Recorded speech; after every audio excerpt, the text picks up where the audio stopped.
प्राप्त नहीं, सब्सक्राइब कर लीजिए सही जानकारी प्राप्त करने के लिए। हम आपको शुरू से बताए थे कि जब तक मेरे पास 100% सटीक जानकारी नहीं होगा, जब तक हम आपको परीक्षा तिथि नहीं बताएंगे। और जो परीक्षा निदेशक है उनके द्वारा लेटर कीजिए, सब्सक्राइब इसलिए कर लीजिए।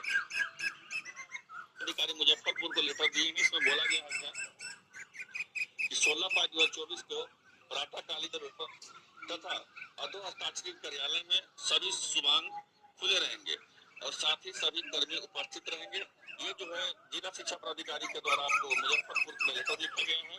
एक अपडेट देख लीजिए, कन्हैया प्रसाद श्रीवास्तव के द्वारा भी जारी किया गया है।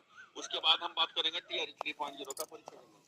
ये भी इम्पोर्टेंट हो जाता है आपको, क्योंकि जो भी सभी माध्यमिक हो चाहे उच्च माध्यमिक प्रधानाध्यापक हो, चाहे छात्रों हो चाहे अभिभावक हो, अतः आशा की जाती है कि चारों वर्गों में कक्षा 9, 10, 11, 12 और 11वां के लिए बिहार विद्यालय परीक्षा समिति कब तक OFFS पोर्टल के माध्यम से नामांकन